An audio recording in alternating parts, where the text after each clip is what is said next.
Bienvenidos. Ambos además han hecho parte de su campaña acá en Exitosa. Y somos muy amigos hace 30 años. Buenos días, sí, muchas gracias, efectivamente. Yo quisiera que comencemos por aclarar cualquier sombra de duda sobre el proceso que ha ocurrido en el Colegio de Abogados, porque el doctor Willy Ramírez, que ha ocupado, entiendo, el cuarto lugar en la votación, ¿tercero o cuarto lugar?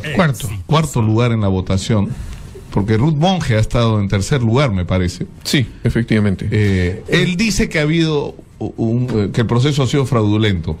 Es gracioso, ¿no? Porque luego de que termine el proceso es que se dice eso, cuando un abogado sabe que si se dieran algunos manejos raros o cosas que fueran observadas, uno de inmediato levanta un acta. Para esto ha asistido un fiscal. Cada uno de los candidatos hemos tenido personeros y además personeros técnicos que podían verificar cómo se estaba llevando el voto electrónico, pero nadie dijo ni pío, y solo al final, cuando saben que han perdido, empiezan a hablar de nulidades y de fraude. Ahora, nosotros somos abogados y sabemos lo que significa un fraude.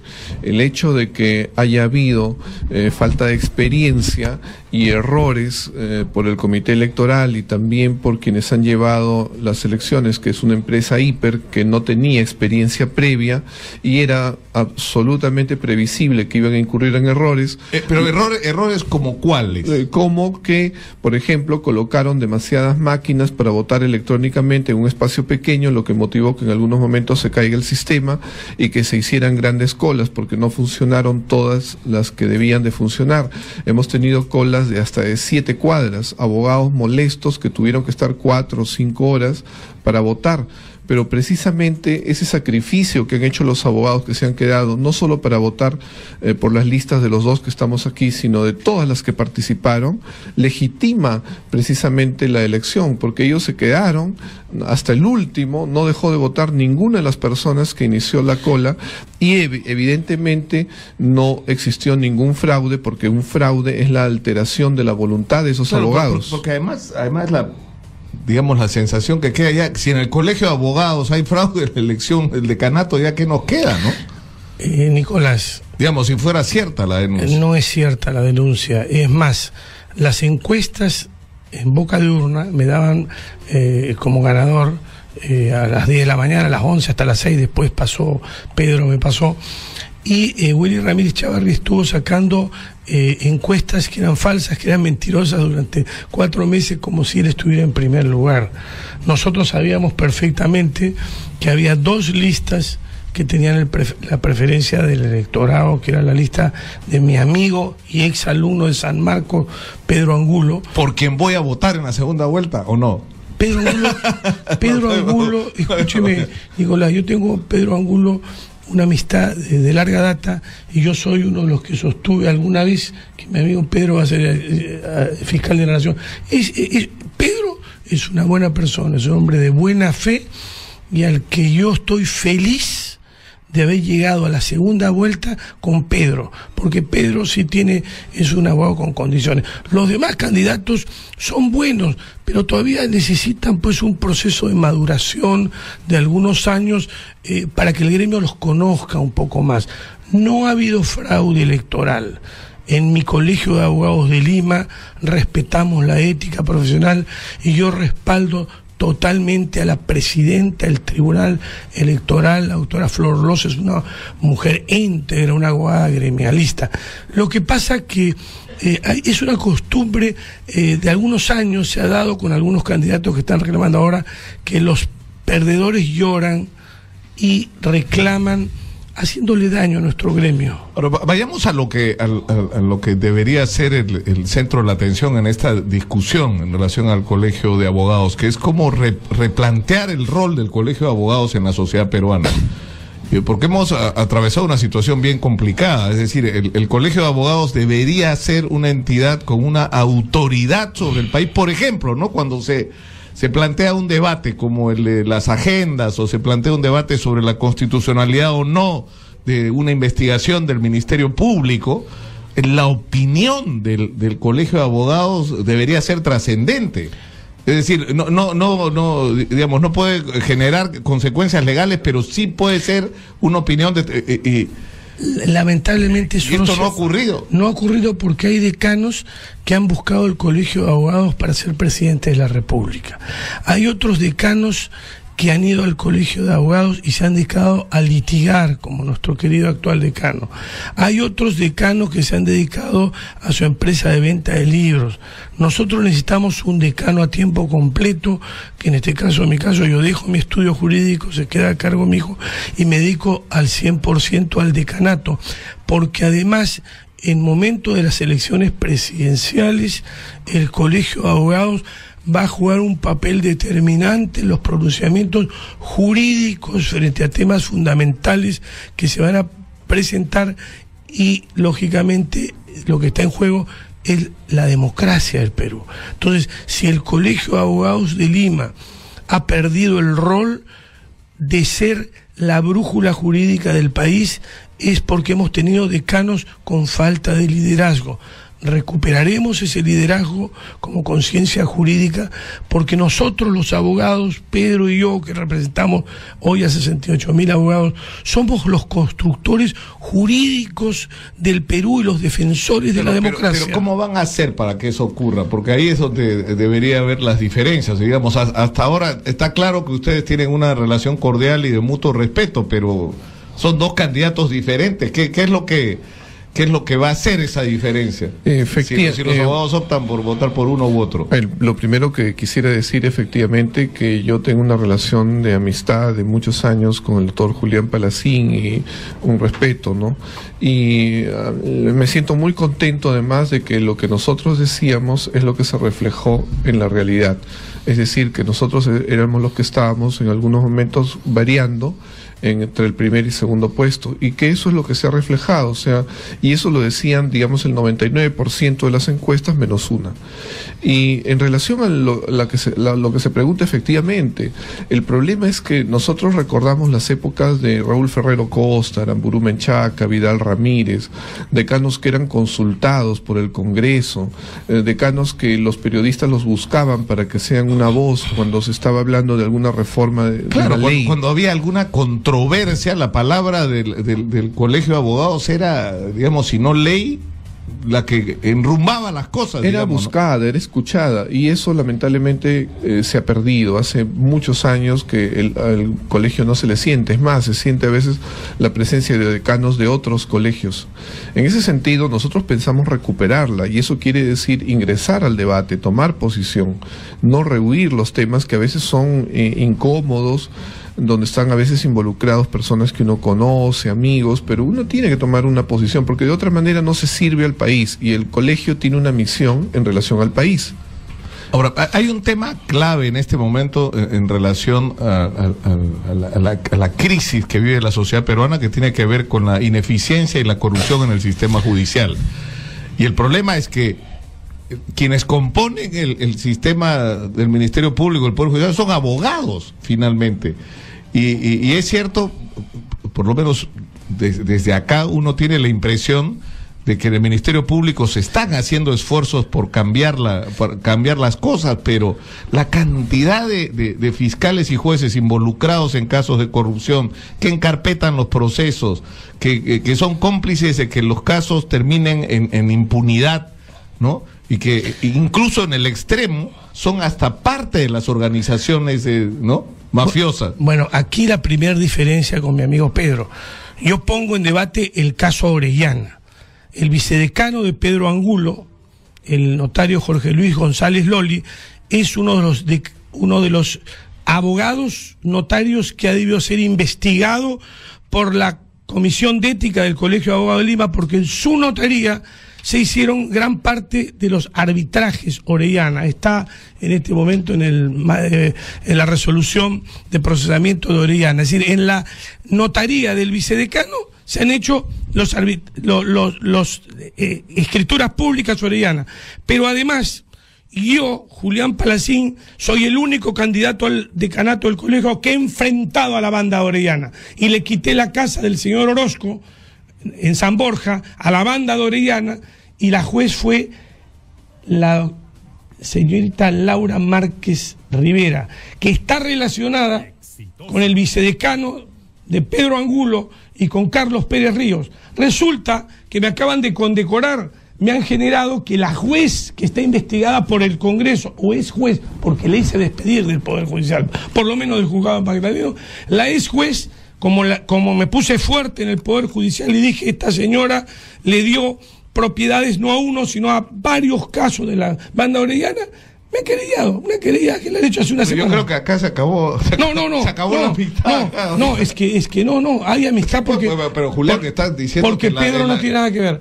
Escúcheme. Pero si está en la lista. Pero está en la lista, pero acá tengo la prueba de que las escrituras de Orellana se hicieron en donde el doctor González Loli, y tiene que ser investigado, porque yo tengo una diferencia muy grande. Hay conflicto de intereses entre los notarios y los abogados. Yo no sé a quién va a defender Pedro. Yo digo que en el Perú hoy hay 500 notarios, es decir, los mismos que habían hace 20 años, cuando el Producto Bruto ha aumentado 3 veces.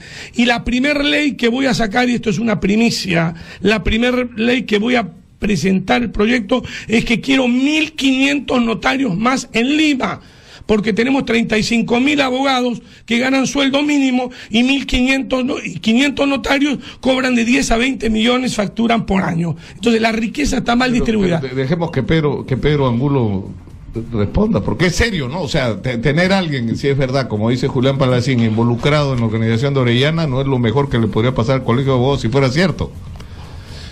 Bueno, yo en realidad tuve conocimiento en un momento dado que efectivamente aparecía el doctor Jorge González Loli en una de las transacciones que se hicieron, nosotros sabemos que fueron miles, y evidentemente el hecho de que aparezca que en la notaría del doctor González Loli se hizo una de las transacciones, para mí no me causa ningún escozor ni ningún efecto, porque dentro de tantas que se han dado, podrían haberse dado, ¿no?, una transacción. Como se dice, una golondrina no hace verano. Y si es cierto que se dieron muchas, en todo caso habría que probarlo, pero como acá yo solamente tengo una, que es la que yo conocí, entonces sinceramente no me llama la atención. Cada cosa uno tiene que probarlo, porque si no uno pierde seriedad, ¿no? Si yo hablo de varias y solamente presento una, entonces no estoy quedando bien, por lo menos para mí. No sé cómo piense usted, señor Luca. En relación a los otros temas de una jueza que fue destituida, nosotros sabemos que lamentablemente dentro del Poder Judicial y dentro de la Fiscalía es verdad que ha habido corrupción, y creo que en algunos casos la sigue habiendo. Es más, yo recuerdo las expresiones del doctor César San Martín, que pidió facultades especiales porque reconoció que dentro del Poder Judicial existían redes de corrupción.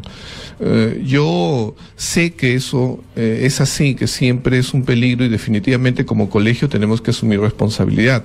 Uno de los temas es precisamente investigar esas conductas y expulsar. Más allá de lo que haga la justicia, ¿no es cierto? Por supuesto. Porque una cosa es que, por ejemplo, en el caso ANCA, claro, se descubre que hay fiscales, jueces involucrados. Miren ustedes, en el Cusco, en la convención, ha habido un paro donde una de sus principales reclamos, como ha ocurrido en Huaraz, ha sido la protesta contra la complicidad del sistema judicial con la corrupción. No, además todos... Entonces, pero digamos, eso tendría que ir a la justicia y tendría que ser procesado, pero el colegio de abogados o los colegios de abogados tienen una responsabilidad también en esto. Para terminar, ¿Cómo permiten que sigan siendo abogados? Para terminar, por ejemplo, nosotros sabemos, porque es de público conocimiento, que hace algunos meses se expulsó al fiscal de la Nación del lugar que estaba ocupando en esos momentos, y las imputaciones son muy graves. Mi pregunta es, ¿qué se ha hecho en la Comisión de Ética? Yo sí voy a tomar decisiones muy radicales en relación a la Dirección de Ética, ¿no? Porque tiene que limpiarse el colegio. Nosotros no vamos a poder mejorar en la encuesta, exhibir una cara así mirando de frente y hacer obra, si es que no limpiamos al colegio de las personas que no deberían de estar ahí. Porque hay que reconocer que no es solo un tema que tiene que ver con el sistema judicial. Hay con respecto a los jueces, digamos, como actores de la corrupción, sino hay todo un sistema perverso del que muchos abogados son parte. Bueno, no sé si muchos, del que abogados son partes. No hablemos de cantidades. Es decir, todos esos mecanismos perversos donde tú puedes comprar una sentencia, donde tú puedes, ¿no es cierto?, arreglar un proceso judicial, el intermediario entre la autoridad judicial y el interesado en torcer la justicia es un abogado. El colegio tiene jurisdicción ética para procesar a todos sus agremiados. Entonces la pregunta que yo le hago a mi amigo Pedro, ¿qué vamos a hacer con los notarios que incumplieron sus funciones notariales y se prestaron para facilitar las transacciones de la red orellana, teniendo él como vicedecano a un representante de los notarios? Yo pido públicamente al Congreso que se dé una ley que obligue a los notarios a tener una póliza de responsabilidad civil para que respondan por los daños que le ocasionan a los ciudadanos cuando se prestan actos fraudulentos o culpa, dolo o culpa inexcusable en perjuicio de víctimas que pierden sus propiedades. Yo voy a procesar a toda la red orellana y voy a someter a ética a los notarios que tuvieran alguna responsabilidad, porque la sociedad cree que todos somos iguales. Y le digo que yo he sido presidente de la primera comisión de ética del Colegio de Abogados de Lima, y en ese sentido creo que tenemos la responsabilidad de procesar a quienes violan la ética. Y un notario, escúcheme, el doctor González Loli, resulta que ha hecho 14.000 escrituras el año pasado.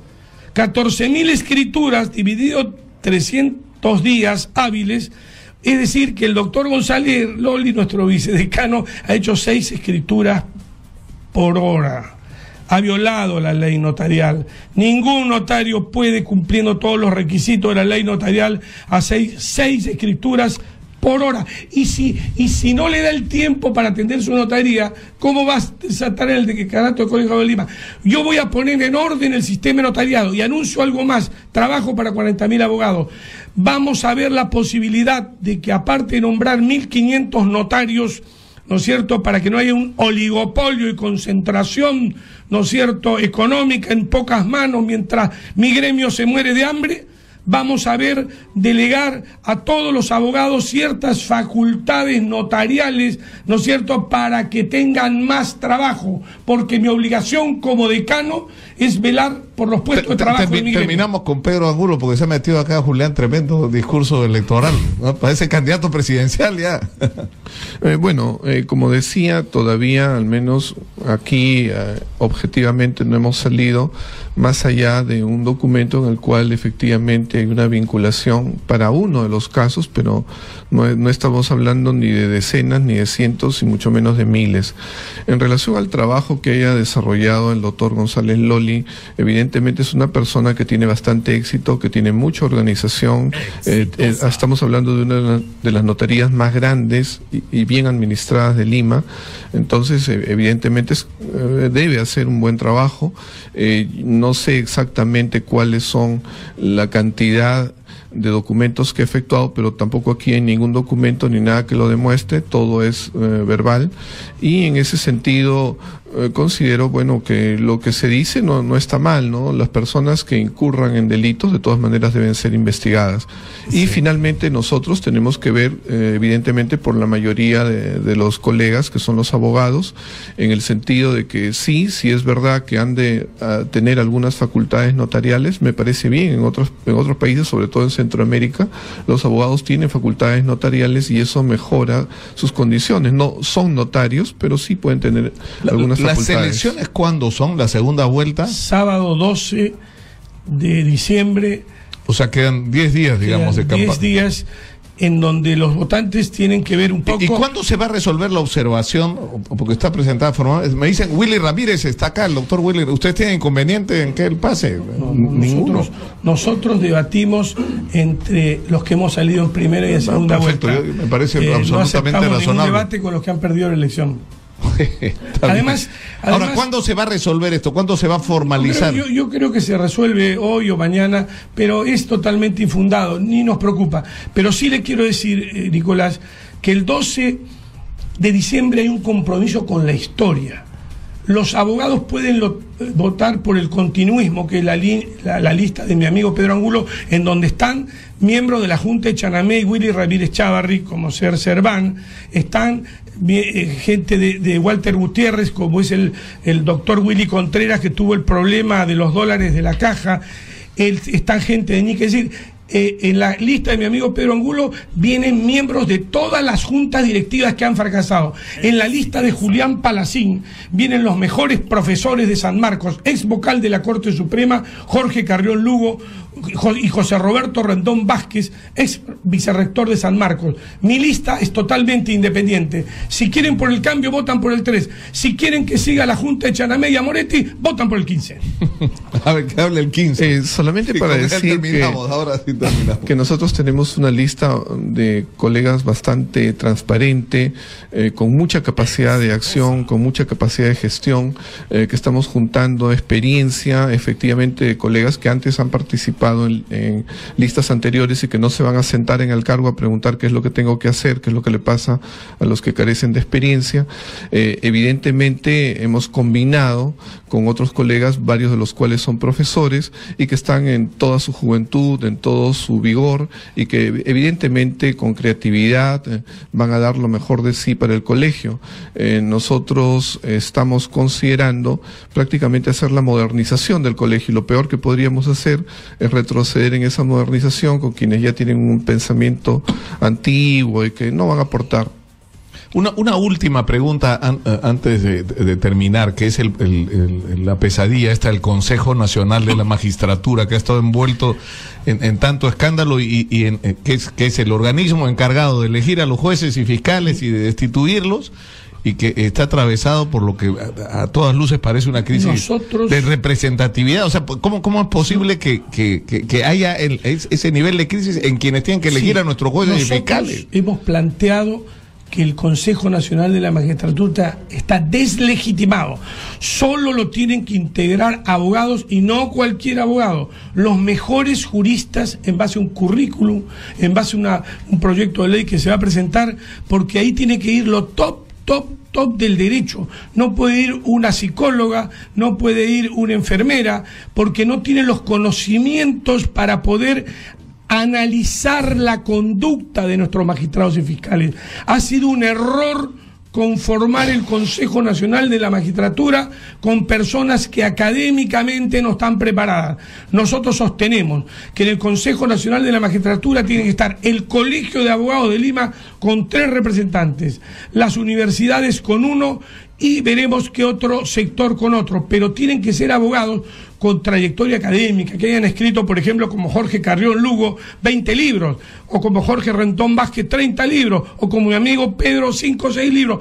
Esa es la gente que necesita el país. Pero además con calidades morales. Tú no puedes tener un miembro del Consejo Nacional de la Magistratura que le dicen que, aparte de acusarlo de acosador, dice, sí, pues esto puede ser una falta a la moral, pero no es delito. Es que como una persona que dice esas cosas puede elegir los jueces y fiscales en el Perú. Si ese señor es abogado, lo expulsamos del Colegio de Abogados de Lima. Y Pedro, ¿usted qué propone para el Consejo Nacional de la Magistratura? Antes quisiera decir el motivo por el cual no me quedo para estar con el doctor Willy Ramírez. Lo que sucede es que yo tengo otra entrevista dentro de poco tiempo, como estamos en Chorrillos. Tenemos los 2 otro debate en Santa Rosa. Y entonces resulta que lo principal que yo diría es que no podemos estar jugando con lo que significa nulidad y con lo que significa fraude. Como abogados sabemos que una nulidad es algo que tiene que estar exactamente tasado. No se anula cualquier cosa, ni por cualquier motivo. No se inventan las nulidades. Y de otro lado, el fraude es la alteración de la voluntad de los abogados. En este caso, la pregunta es ¿dónde se alteró la voluntad de los abogados en un número tal, además, que modifique el resultado que ahora tenemos y que suponga que tenemos que volver a elegir? Eso no existe en ningún lugar, y yo no voy a debatir algo que no sea serio. Finalmente, en relación a lo que se me pregunta sobre el CNM, creo que no fue una buena decisión el ratificar al señor Quispe Pariona. Como usted dice, yo también lo escuché decir, a mí me sorprendió, yo dije, esta es una persona que carece absolutamente de nivel, ¿no? Y lo mejor que han hecho es que ya está sustituido por otra persona que creo que ayer o anteayer ya me parece que ha juramentado, ¿no? Y entonces lo que sí creo es que a las instituciones del país hay que darles estabilidad. Por algo que me disgusta, yo no puedo pedir la cabeza de todos. Y yo recordaba, y usted recordará, que por lo que es periodista, que hace ya varios años, cuando era presidente de la Corte Suprema, mi amigo Javier Villestein, decía, un día se molestaba con el Tribunal Constitucional, que se vayan a su casa. Al día siguiente se molestaba con el Consejo Nacional de la Magistratura, que se vayan a su casa. Eso no se puede estar diciendo en el país. Hay que asumir con seriedad, hay que cuestionar cosas concretas, pedir investigaciones si es del caso, pero no pedir que se vaya todo el mundo. Eso no es absolutamente serio. Eso generaría en un país donde tenemos que fortalecer el Estado de Derecho. Pero si son malos y no están calificados. Pero eso implica la investigación. Tenemos 10 días. Hay que investigar. Precisamente lo que usted dice es verdad. Si no están calificados en algo, nos hemos equivocado. Entonces yo creo que tenemos que hacer un replanteo en la conformación del Consejo Nacional de la Magistratura. Puede ser, pero hay que establecer las inconductas, hay que establecer los errores y la gravedad de los mismos para decir que todos se vayan a su casa. Yo no puedo levantar una bandera que se vayan a su casa simplemente porque yo y 5 amigos más nos paramos en la calle. Eso no es serio, pues, ¿no? Yo les agradezco mucho al doctor Pedro Angulo y a Julián Palacín. Todavía no es formal, digamos, pero según los resultados que el propio colegio ha anunciado, son los que pasarían a la segunda vuelta el domingo 13. Y por el 3, sábado 12. El sábado 2 con el 3, los abogados votan por su futuro. Y nosotros somos la lista número 15. Vamos a la pausa y regresamos con el doctor Willy Ramírez, que está cuestionando la legitimidad de esta elección. Vamos a ver cuáles son las razones. Las lágrimas. Vamos a la pausa, volvemos.